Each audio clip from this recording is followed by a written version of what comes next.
So we move to the edge of the bubble. There is a building near the edge.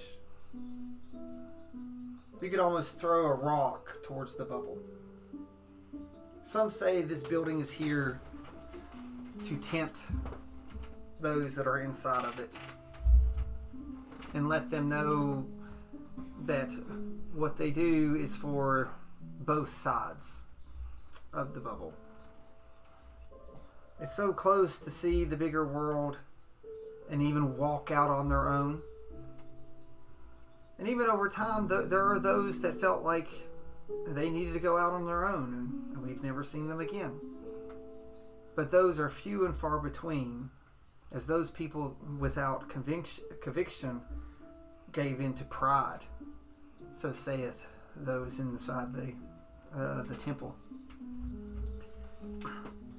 This building used to have dozens of devotees to the love without. A very glorious entity that has given much love and hope, and basically many believe that any good feeling she benefits from and blesses these good feelings.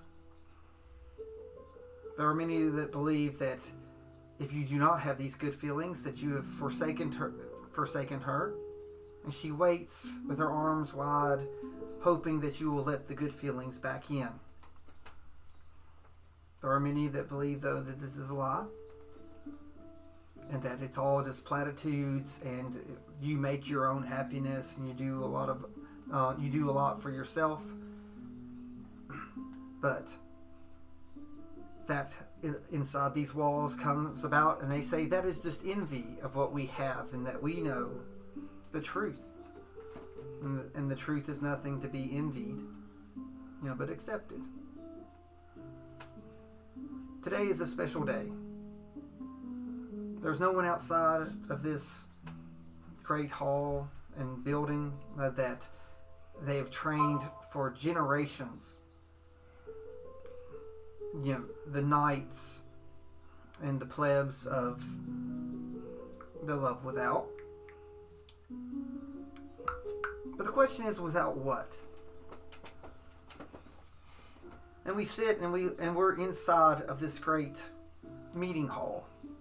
The sun shines down, and there's a beautiful face carved into the middle with flowers growing around, and there are pillars of people around this face in the middle. There are 7 people standing up on this top. Legend is that this place was built by the Drow to help these followers. These followers helped bring the Drow together and bring them into the Hubshine bubble before the great collapse and the calamity that stopped people from coming in and out. There are still those that question this, but the architecture was grand and built well, and it was a gift, saying that this is a mirror of the great 5 gods that the Drow worship, and they were hoped that someday that they would also have the grace of the love without.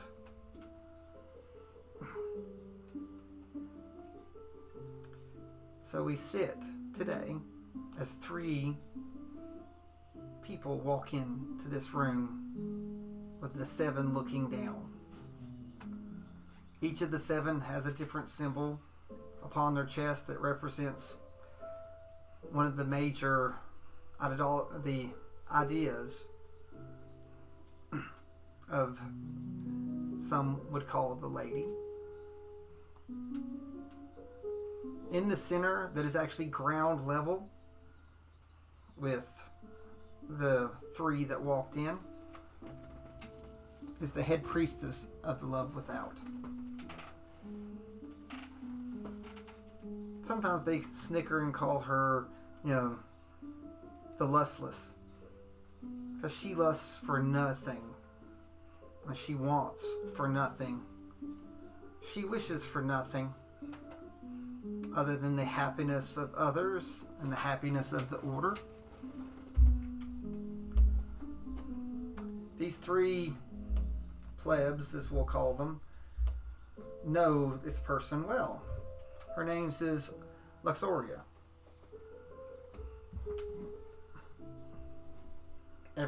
She smiles at everybody. She delights in the happiness and the pleasure that everyone has. She encompasses the opposite of lust. She took upon the hardest of the oath, chastity. She has learned to give pleasure to others in the most ultimate form of flattery towards her lady, in her chastity, but also being able to give pleasure to all in no lustful ways. She reads and she sings and she strokes hair of those that are sad. She is both mother, daughter, friend, and lover in all but touch. It is sad and hopeful at the same time with these followers that someone that's so worthy and so close to the love without is denied this one thing. But she sits patiently, waiting for the day that someone could replace her, that these seven would fulfill. And if she would, then she can live her life without chastity and give and receive ultimate pleasure from the lady without. But today is not that day. Her duties is that she knows that it's been a while since we've sent anyone to the great university. And she feels great joy in that we might have not one candidate, not two candidates, but three great candidates that we might be able to send to the university. They've made sure to have the neocom here, because in most places the neocoms are all over, but the religious order here has been able to have just one, and they keep it hidden to make sure only their most worthy can go, so that way they don't swell up with pride as they activate them. Temptation, being able to resist temptation is good, but we also try not to invoke the evils or the wrath. She asks the three to step forward. So you can move them up.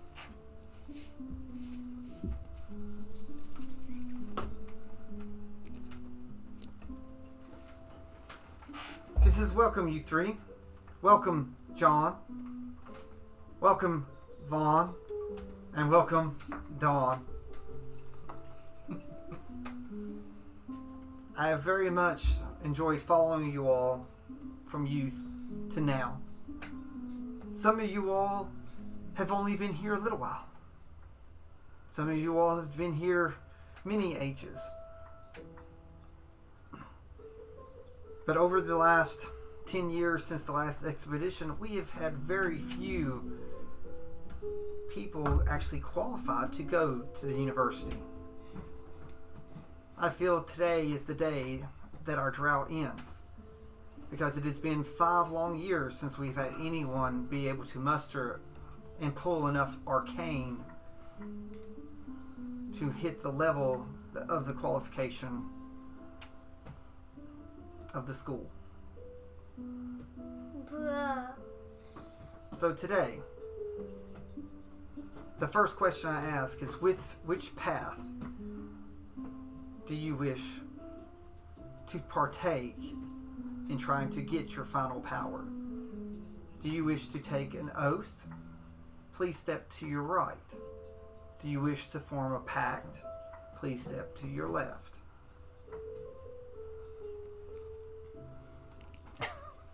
So you move one of those over.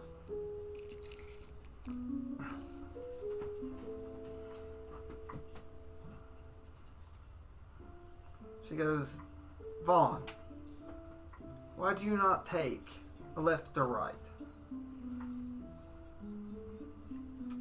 He says, my lady, I feel that I have sinned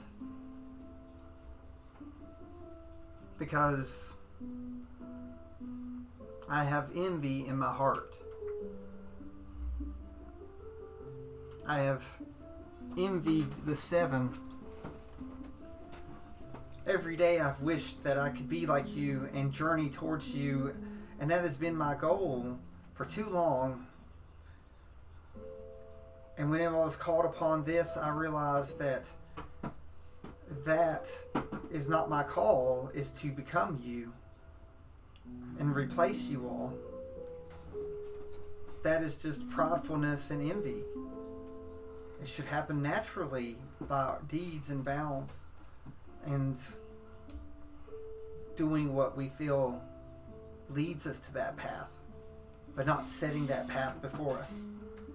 I feel that I am not able to have a pact or oath to the lady, for she will reject me. So she walks up to him. I can't reach her. So she walks up and she comes and gives him a great hug.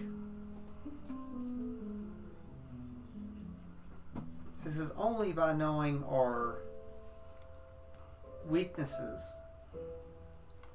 may we truly go forward. There is a third path that only those that choose it really do. We have scholars and philosophers. These are not meant to take an oath, or these aren't meant to take a pact with Our Lady. These are meant to study and help understand. They are not perfect, but none of us are perfect. But they can study and help those that come after us to not make the same mistakes. He drops his sword and shield. And he says, what must I do to be this philosopher of Our Lady? She pulls out her robes and pulls out a peach. And reaches it. She says, just consume that of the lady and go and get your new tools of war against the heart, the quill and paper and the reading glass.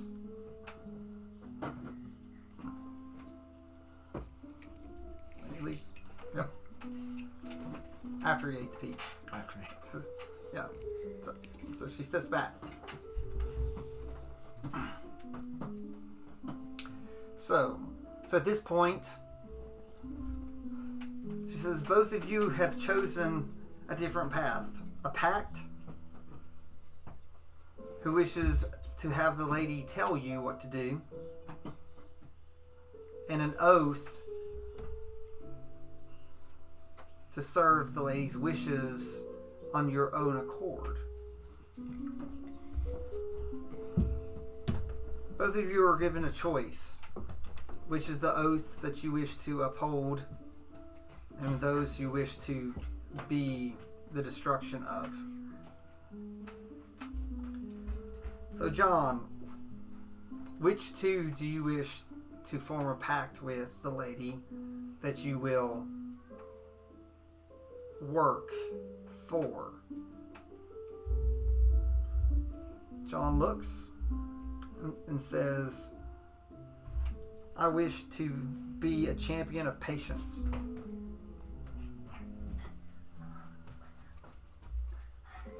and I wish to destroy all forms of pride. And I wish the lady to tell me how to do these with the pact that I form, if I am so allowed to.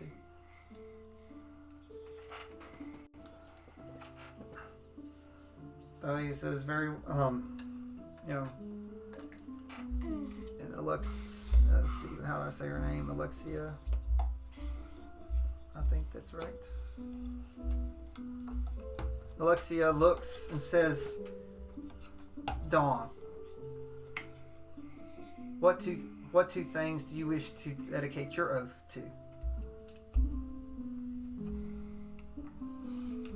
What do you wish to be a champion of and a terror of? I'll look right at Suburbia. For pride, you're the root of all of these. So we're going after what we dislike the most. Yes. Okay, so pride. You're the root of all of these sins. You are where I shall begin. Okay, so we really dislike pride. Yes. And what will you be a champion of? What will those who will look upon you and love you for? I had to change it right then because I'm like, oh, I screwed that up. So,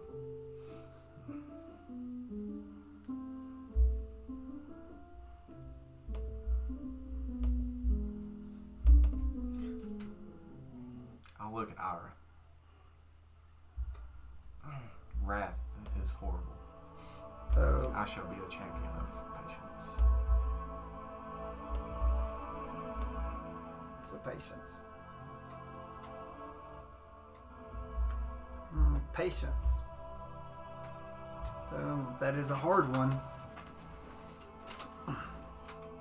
Pride and patience together.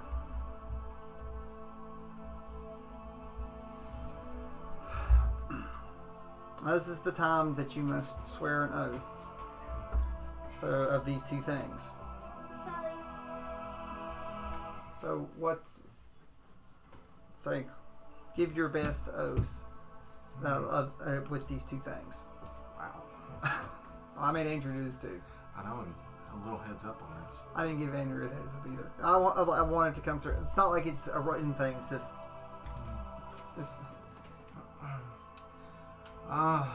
So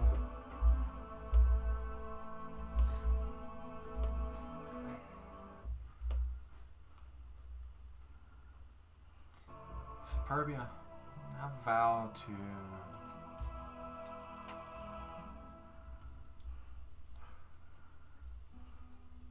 let's see. Because you wish not to be prideful. Yeah, so it's just.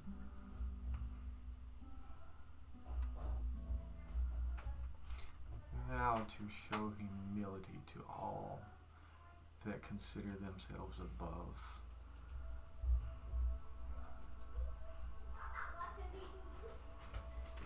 Make sure that one understands being too prideful is not the path of the lady. And your second part of your oath?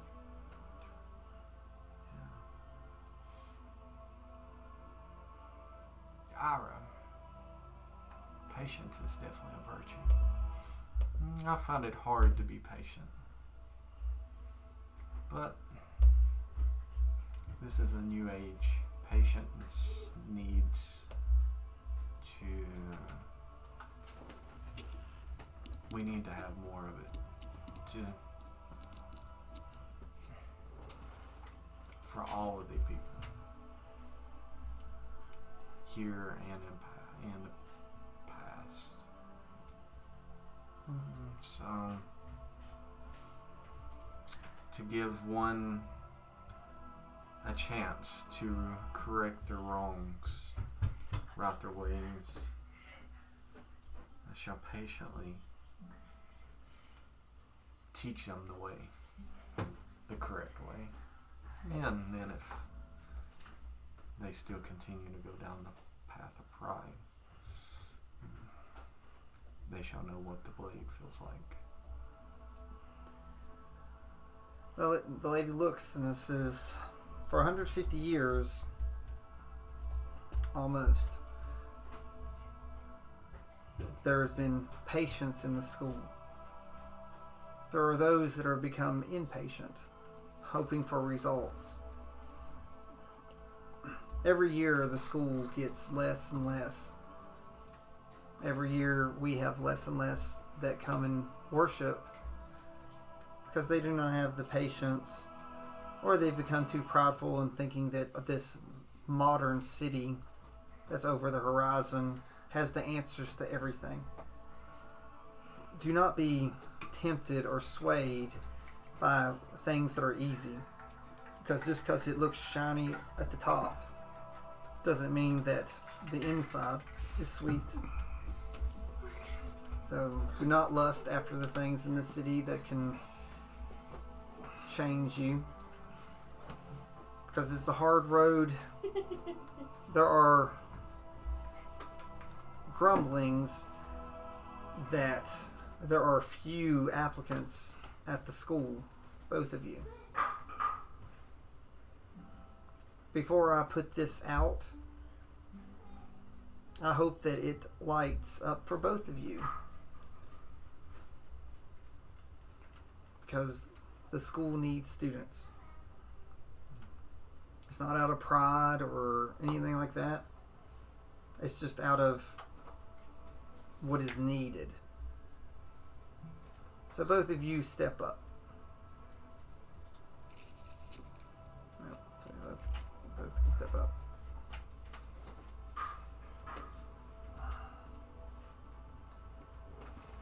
I wish for you both to touch the orb at the same time, to see if either of you is worthy.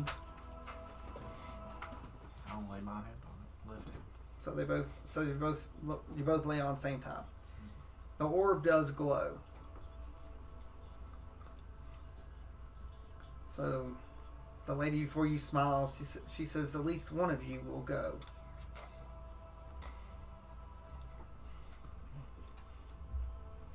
If you feel that you are not worthy, remove your hand.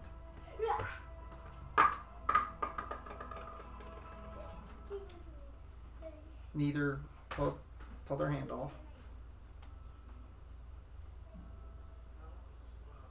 If I would say that they only accept one of you,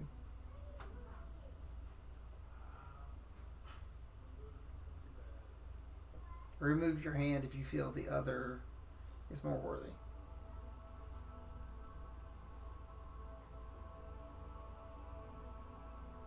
Neither removes their hand.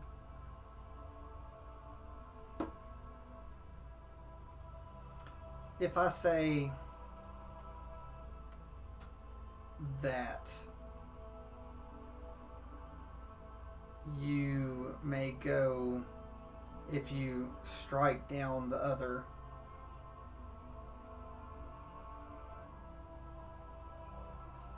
if you wish to strike down your companion to go, leave your hand on the orb. He's done nothing wrong. Why would I strike him down? He just looks at you. The other, John.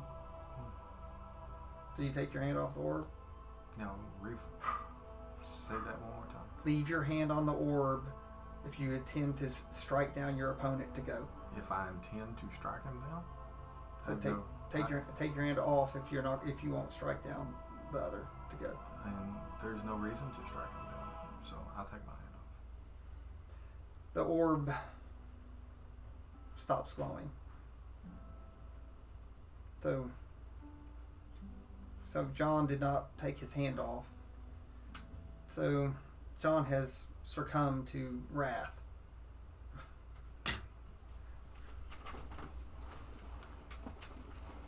So the lady looks and says, doing whatever it takes to get ahead is not one of the seven's way. And the orb has judged you not ready for multiple reasons. Maybe in the future you'll have another chance to go. But not today. She said, it's like you may leave and go to your studies and repent for having such dark thoughts. So you may remove Jon from the board. Don't be so prideful, Jon.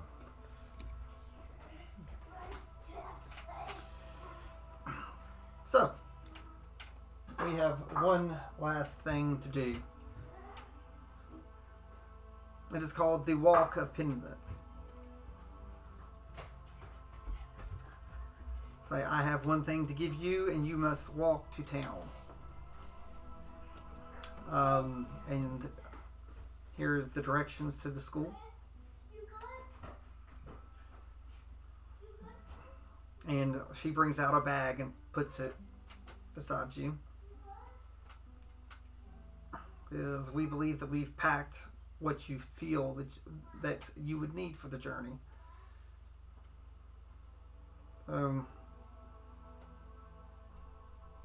And she has one last thing to give you. She pulls out what looks like an egg. But it's not a solid egg. It's very magical, fey-like.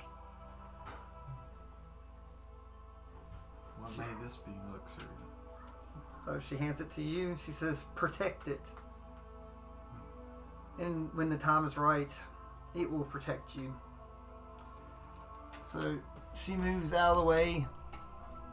And at this point, the orb is glowing. Once Jon left, the orb's glowing when you're up through. So you may begin your walk. Thank you.